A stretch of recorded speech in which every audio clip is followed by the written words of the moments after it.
Hello, it's me. I know I said I was going to take a break this week, but I really wanted to talk about this, and as you can see, I'm in a different background. Things have been very hectic and busy, but we'll make it short, okay? We'll make it short, and I think you'll enjoy today's discussion. Let's talk about Spotify Wrapped.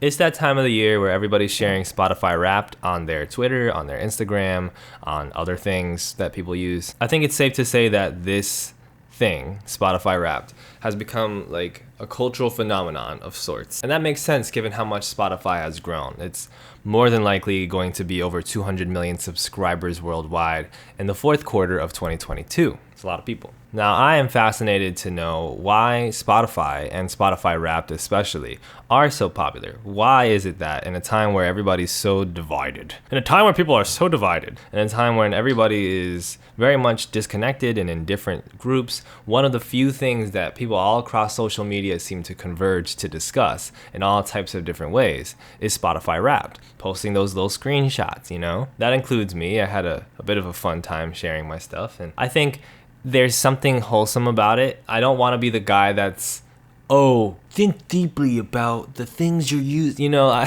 we do this enough, and I don't want to overanalyze and over-intellectualize about something like this. Of course, we all know corporations are bad and da-da-da, but there is something that is positive and happy about this experience, this cultural phenomenon, like I called it. So let's discuss it. Why is Spotify Wrapped so popular? Why do people like it so much? First of all, the short answer is because it's fun. It's fun. It's fun to connect with other people. It's fun to check in and be like, oh yeah, I did listen to this song a lot. You know, we, like I said, we don't have to necessarily dig into the weeds of every single thing and be like, what's really going on here? But with that being said, what's really going on here? Okay, what's the long answer? Now, for one, a conversation about why Spotify Wrapped is popular cannot go without a conversation about why Spotify is popular. And I think the answers are pretty similar on both fronts. I think the reason Spotify has grown so much, other than being lucky enough to have been first in a very important market, amassing a ton of investment from very rich people, and being really good at collecting and sharing your data, is because Spotify is kind of like the Amazon of music.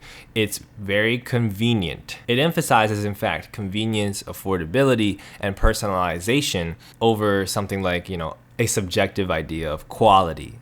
I'm looking at you title. So that's kind of how it's similar to Amazon. It's also similar to Amazon in that it pays like shit, but that's another conversation. And I, you know, again, I'm a Spotify user. I like convenience and affordability too. One of the major reasons I enjoy using Spotify is because of how easy it is to personalize it. I don't find the same kind of reliability and user experience trying to personalize other music streaming apps. Whereas on Spotify, if I want to, for instance, find new bachata music or find new Dominican dembow music, I can just hit the search bar, type in Dominican dembow, and get treated to a huge cavalcade of playlists made probably by kids in the Bronx. And now all of a sudden I am put on to the magic of Angel Dior. Suculento, ah, suculento, suculento, ah, suculento. And Spotify Wrapped is one of the most notable examples of that personalization. I mean, it's literally founded on that. Now, in case you're one of those people that don't know what Spotify Wrapped is, sorry it took so long in the video for you to get this explanation. It's a little slideshow presentation you get in the app towards the end of every year that showcases statistics about the music you listen to, usually the artists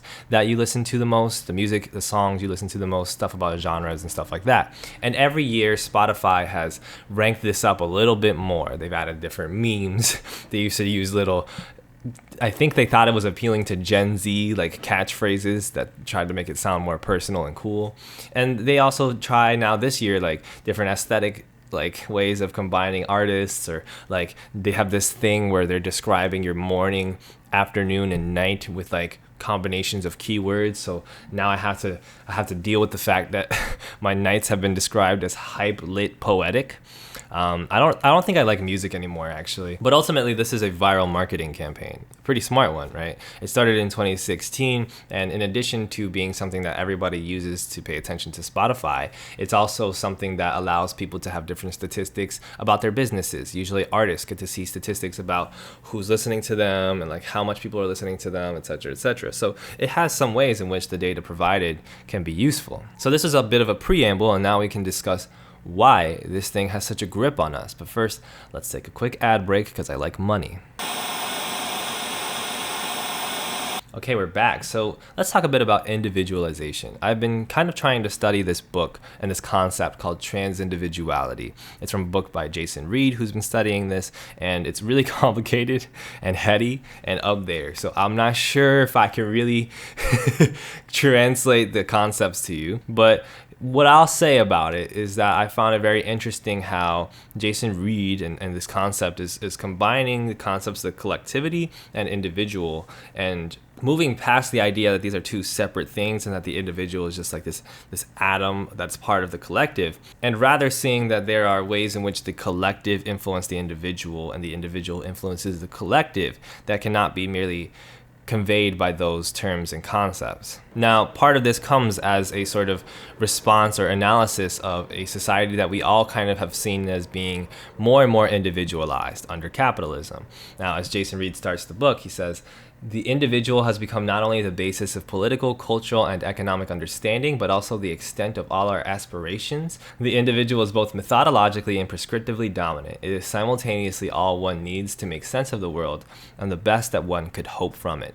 This connects very much to capitalism in that the individual is what's emphasized in your life experience culturally and in everything that you do economically.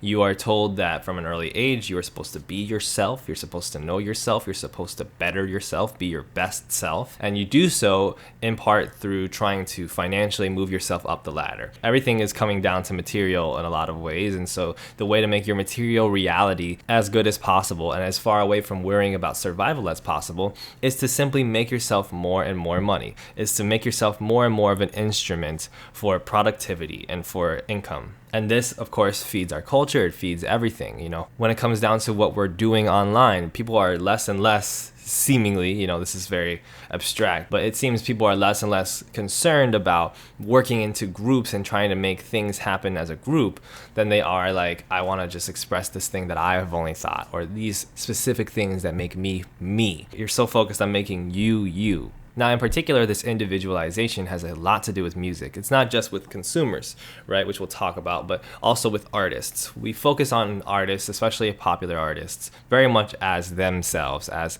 individuals and as products of and producers of themselves. So when we talk about an artist like Bad Bunny, who is probably the most popular artist in the world right now, you're talking about him as him. You're talking about his music being his music and all of these different things that tether back to him, which are his, influences or his cultural impacts. And what I mean by that is, like, despite the fact that all of Bad Bunny's music, both directly and indirectly, comes from huge groups of people over huge amounts of time, we all associate it as Bad Bunny, ultimately. That is the ultimatum. That is the ultimate concept. So even though his latest album features all these different genres that are steeped in hundreds and hundreds and thousands of years of history from different countries, you have Dominican dembow fused with Puerto Rican reggaeton, fused with trap, fused with all these things, it's all together as Bad Bunny. Right? It's Bad Bunny music. And so that's where you end up having all these folks that will listen to a dembow record or listen to even a merengue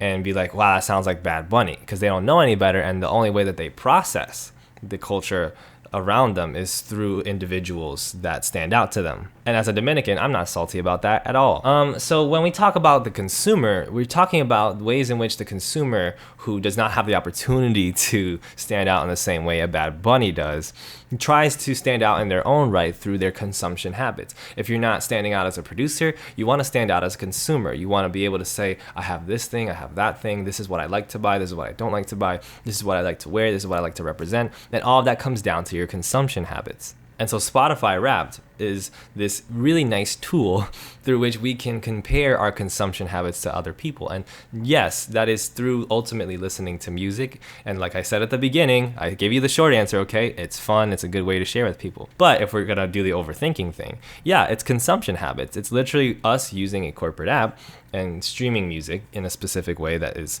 a specific type of consumption habit, and then having the corporation gather our data and then feed it back to us to say, this is who you are, almost. This is what you are. And there's something interesting and a little scary about that because, well, let's get into it after another ad break. I really like money. So corporations are able to create a really strong stranglehold on what we perceive as culture, and if culture is very much about us trying to individualize and try to stand out as individuals, then corporations are able to give that to us. They're able to give us all these different tools through which we can individualize more and more. And that's the way that we see us being successful in life, is that I get to buy these shoes, so that makes me feel more like myself. I get to listen to this type of music in this type of way, which makes me feel more like myself. And then I get to share that with people because they collect all the data and do all these different things. So then I get to share that with other people to show them that this is me. Similar to how Instagram will allow us to show other people what fits we're wearing and what kind of things we like to do, while ultimately, being a corporate app that is not our creation and that we have very little say over. They are using technology and they're using all these different things to give us ways in which to re-perpetuate this obsession with individuality, which further and further takes us away from the root of what collective and cultural and group and community and complicated things actually make up the world around us. And before you get oh, this is so fake woke or whatever, the only reason that I'm talking about this and showing concern about this isn't because of music especially, although there is some concerns for me about how that affects music, because don't you notice yourself that every single artist that's popular seems to be at least somewhat obsessed with the idea of getting more popular, and their fandoms are all very much focused on them becoming more popular, and that's seen as the best way for them to win, for them to make more money and become more popular? Doesn't it somewhat concern you that music is more than a cultural product or more than just an art form for productions or for technical sake, but literally a way of sharing, that music is something that has existed for thousands and thousands of years through people interacting with each other, making groups, making tribes, making all these different things based around and connected through different styles of music that signal things, that trigger emotions, that signal emotions, that make statements about a person's identity as part of a group? Isn't it a little concerning to you that we have less and less of that now because everybody's so focused on what they are individually listening to and what the artists are individually doing, as if all of these things come down to individuals, when in reality, if it weren't for communities, none of these forms of music would exist? That feels like a little concerning, right? It feels a little concerning that it's all concentrated into the hands of a couple of corporations that have extremely bad relationships with artists and ultimately exploit the ever-living fuck out of everything. Like, these are things that are concerning to me. But let's put that aside for a second. In politics right now in the United States, which this will be a similar story in other parts of the world as well, we have currently an ongoing struggle wherein railroad workers are trying to strike in order to get basic workers' rights passed for them. They're barely asking for anything radical. It's literally like, can we get more paid time off, like standard amounts of paid time off for this job that we do that is essential to the country, essential then to the global economy, if we can call it that, and is extremely, extremely hard work and often dangerous for us. Can we at least get 15 days of paid time off? And the government's like, no, because the corporation's like, no. What I'm seeing, especially after COVID, is that people have less and less of an understanding of how much collective work made by people from the ground up is what makes the world around us run. And so, yeah, everybody having healthcare is something that should be important to you, because everybody includes the person who drives you to work, the person who operates your train, the person who makes your food, the person who is trying to make the roads around you safer. Like, these are humans, right?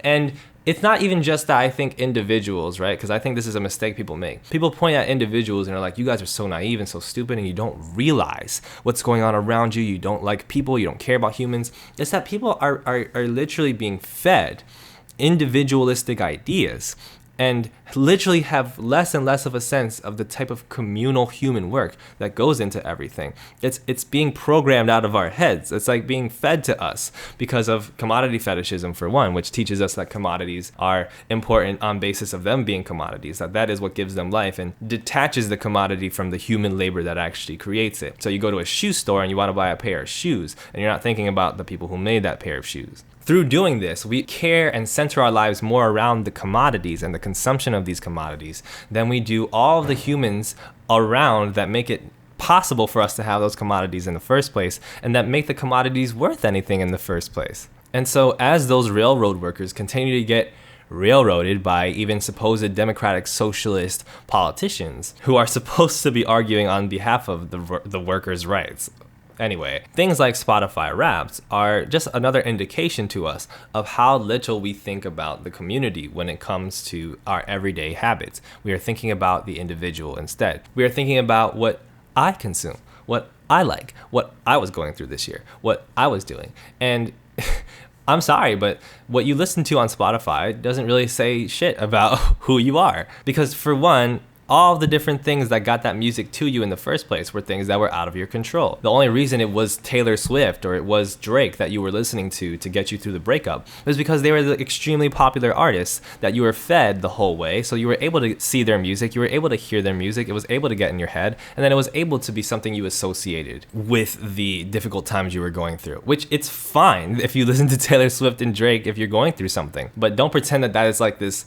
unique individual experience that you had with Taylor Swift's music, that it's just because of you. It's not just because of you. It's because of huge amounts of people, right? Because Taylor Swift's music and Drake's music don't exist if it's not for the work of thousands of people over time to create these genres, to influence these people. And then even the act of sharing the music that we consume, you know, regardless of all the different conversations you can have about individual versus collective that go into making those decisions and the consumption habits and all of that, even the act of showcasing that and participating in that comes from consuming Spotify. It is now Spotify's job, which they happily take, to allow you to individualize and then perform your individual self as far as your music consumption habits to the people around you. And if you don't have Spotify, you know, tough, right? Thought it'd be fun if... Oh, you thought it'd be fun. Okay, here's a favorites list. I'm pretty sure I didn't listen to most of those songs more than once. What do you want from me? Which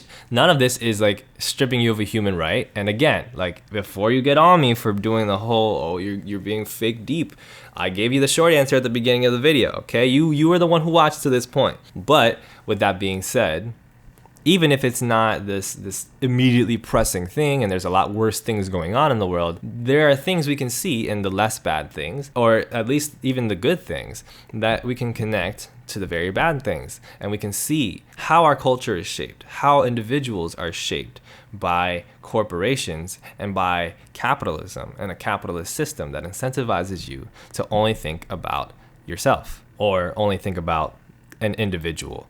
And that's all I'm gonna say. You know, my conclusion is fun, but like, come on, you know, like it's a little weird, right? I hope you enjoyed this video.